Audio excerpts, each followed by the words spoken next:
बिहार में लोकसभा चुनाव का आगाज हो चुका है। वैसे में हमारे साथ बिहार की राजनीति पर बात करने के लिए मौजूद हैं लोजपा की नेता और महिला प्रकोष्ठ की राष्ट्रीय उपाध्यक्ष डॉक्टर इंदु कश्यप जी। मैम, हमारे चैनल पे आपका स्वागत है। चलिए, नमस्ते।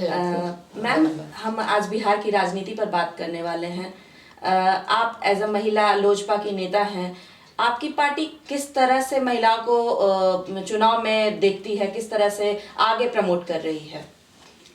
सबसे पहले तो मैं अपने राष्ट्रीय अध्यक्ष चिराग पासवान जी को धन्यवाद कहना चाहूँगी, क्योंकि जब नरेंद्र मोदी जी हमारे देश के प्रधानमंत्री जब कर रहे थे नारी शक्ति बंधन अधिनियम को पारित कर रहे थे, तो हमारे राष्ट्रीय अध्यक्ष चिराग पासवान जी पूर्ण जोर तरीके से उठाए कि महिलाओं को ये आरक्षण मिलना चाहिए, क्योंकि आज़ादी का 75 साल हो गया और कई सारे बिल पास हुआ, बट ये बिल अभी तक लटका हुआ था।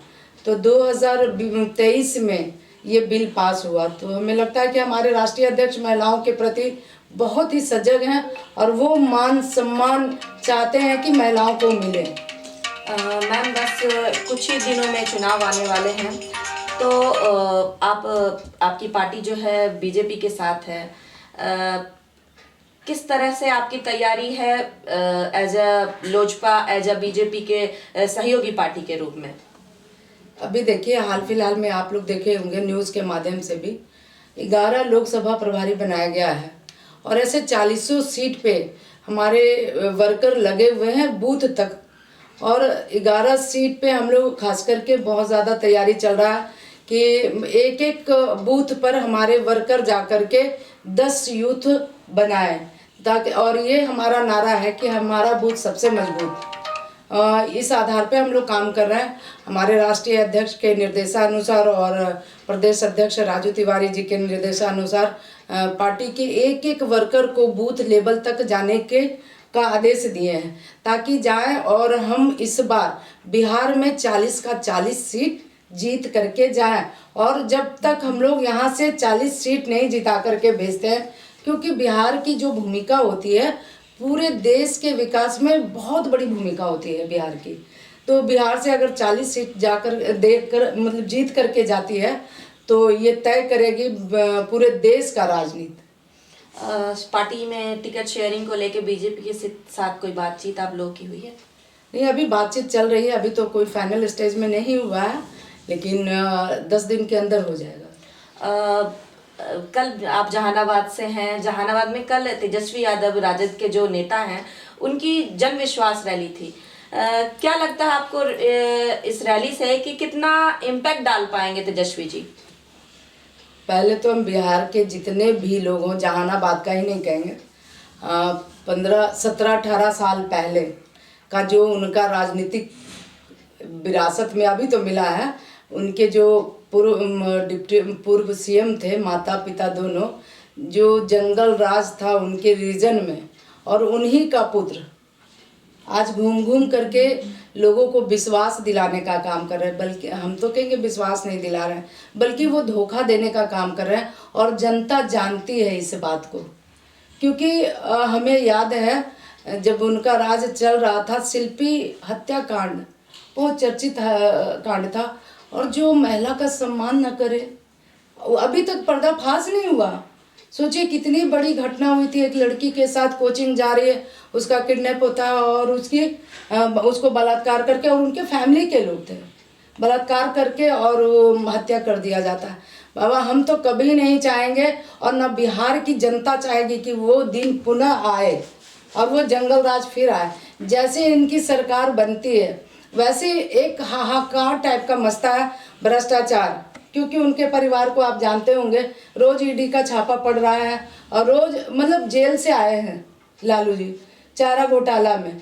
और फिर अगर सरकार फिर उनको अगर मौका मिलता है तो फिर वो दिन देखने को मिलेगा।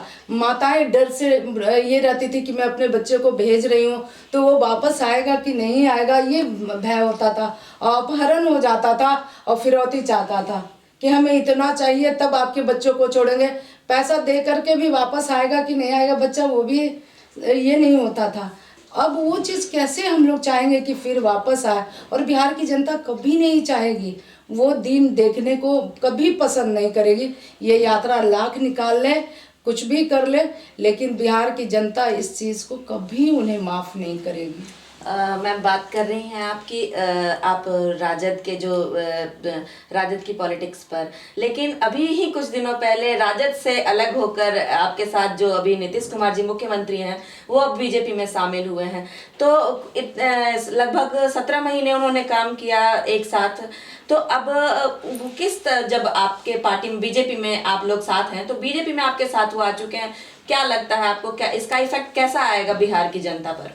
देखिए, बिहार की जनता ने ये तो किया था, इनको चुनाव में लाया था कि यहाँ आप, जैसे बीजेपी उन्हें मुख्यमंत्री बनाई, और ये छोड़ करके क्या इशू रहा हमें नहीं पता, अंदरूनी उनकी कोई बात रही होगी, वो चले गए थे।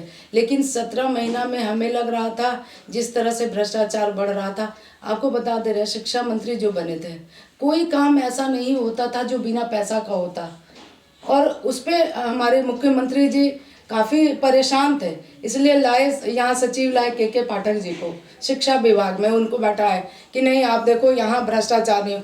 मतलब इतना ज़्यादा उन लोगों ने भ्रष्टाचार फैला दिया, रोज़ देखते होंगे, इतना मन बढ़ गया था कि चाहे वो मुखिया हो, व्यवसायी हो, पुलिस वर्ग हो, इवन पत्रकार भी सुरक्षित नहीं था। महिला का तो कहना नहीं, फुलवारी शरीफ में आप सब देखे होंगे, अगर सचमुच में इससे आप जुड़े हुए हैं, मीडिया में भी देखे होंगे, 2 लड़की छोटी छोटी थी और उसके साथ बलात्कार किया और बोटी बोटी काट करके बच्चा का फेंक दिया, और इस तरह का निशंस हत्या किया गया, और इतना दर्दनाक घटना हुआ।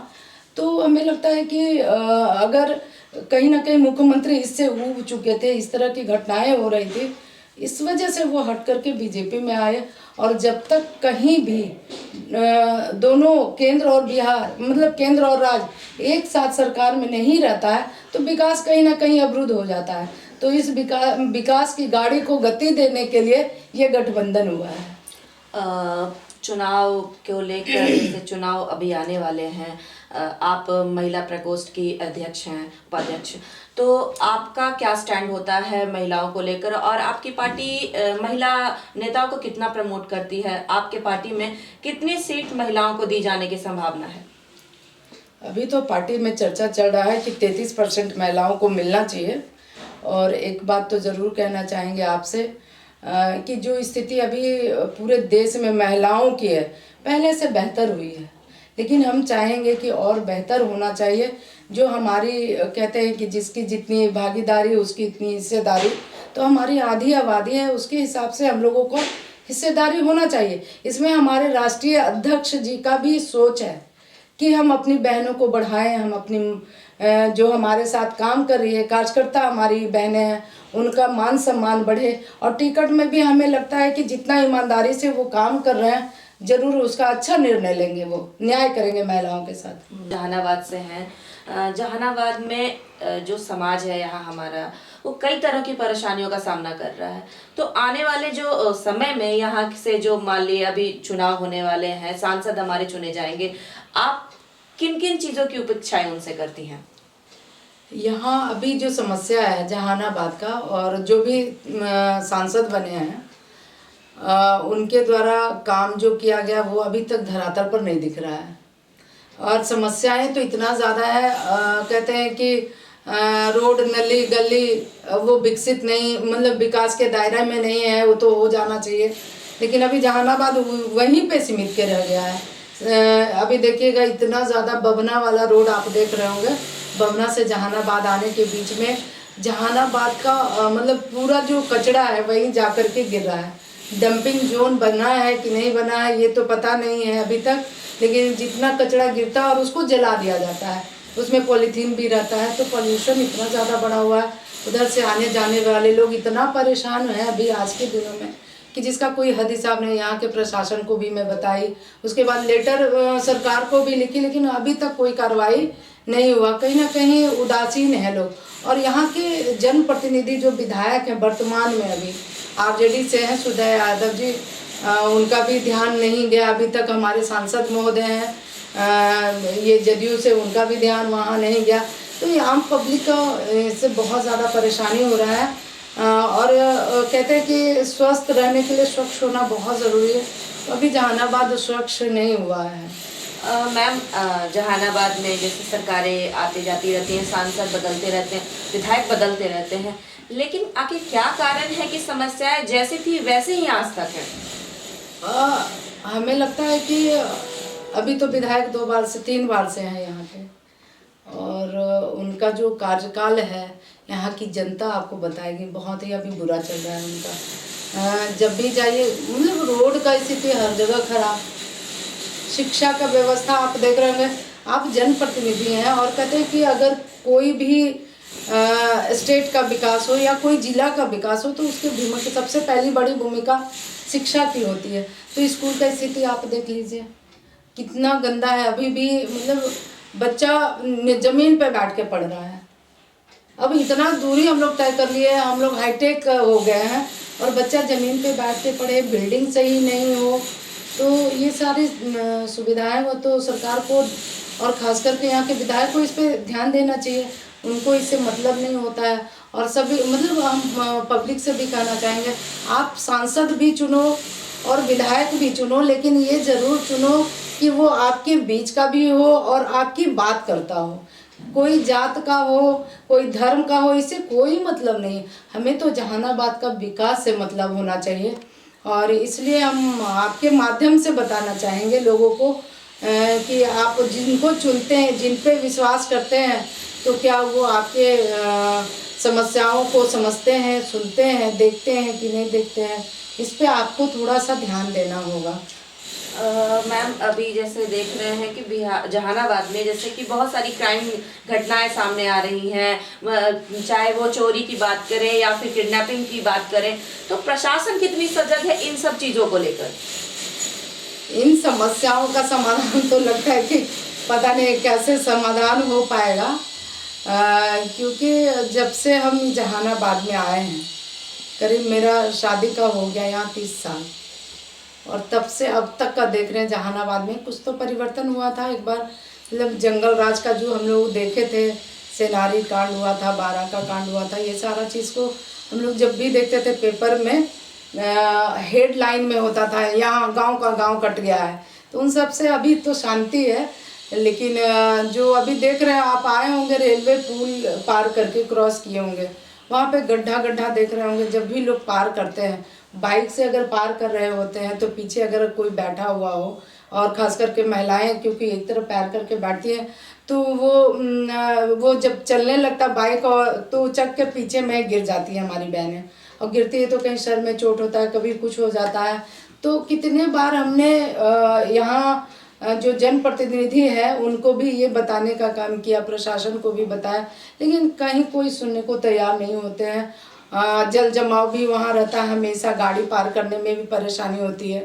तो इन सब से इनको बचाना चाहिए। जहानाबाद में आप आए दिन सुनते होंगे बहुत जाम रहता है, और वो अंडरपास में जो सही से नहीं हो पाया है रेलवे पुल का, तो इसकी वजह से ज़्यादा जाम रहता है। अभी तो आपका ये 4 लाइन का बन रहा है बाईपास, तो देखिए अगर वो बन जाता है तो उससे समस्या का कितना समाधान हो पाता है, वो आने वाला वक्त ही बताएगा।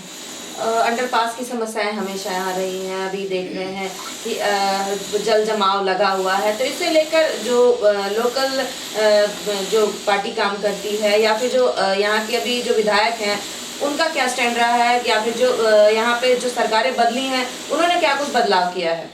अभी तो सरकार का बदलाव हुआ कुछ ही दिन हो रहा है, ज़्यादा दिन नहीं हो रहा। लेकिन एक चीज़ और हम समस्या का बताना चाहेंगे कि जैसे यहाँ नदी है, और अभी आपको देख रहा होगा कि सब नदी जहानाबाद का मोस्टली नदी मर गया है। तो एक सम्मत बिगहा बांध है, वहाँ का गेट नहीं खोलने की वजह से इधर किसी तरफ बाढ़ रहता है और किसी तरफ सुखाड़ रहता है, जिससे सिंचाई भी प्रभावित होता है। तो उसको हम लोग खोलने के बहुत प्रयास किए, लेकिन अभी तक तो कुछ हुआ नहीं है, और इस पे विधायक को भी पहल करना चाहिए था। और विधायक हमारे यहाँ के बहुत ज़्यादा उदासीन रहते हैं इस सब मामलों में। कभी भी कोरोना काल भी आया था तो हम देख रहे थे उनको कि कोरोना काल में भी यहाँ की जनता त्राहिमाम थी, और पता नहीं ये लोग कहाँ जाके छिपके बैठे हुए थे। जनप्रतिनिधि का दायित्व होता है कि अगर लोगों ने आपको चुन कर के भेजा है तो उनके सुख दुख में आप हमेशा खड़े रहें। लेकिन ऐसा होता नहीं है। जनरली जहानाबाद का तो खास करके देखने को मिलता है, हमेशा ऐसा ही होता है। एक आखिरी सवाल है, लोजपा की ओर से अगर आपको कोई जिम्मेवारी मिलती है तो किस तरह से आप उसको निभाएंगी? पूरे ईमानदारी के साथ निभाएंगे। उसमें जो भी जिम्मेवारी मिलेगा उसको ईमानदारी से करेंगे। तो हमारे साथ बात करने के लिए थे इंदु कश्यप जी, जो बिहार की राजनीति पर प्रखर होकर उन्होंने अपनी राय दी है।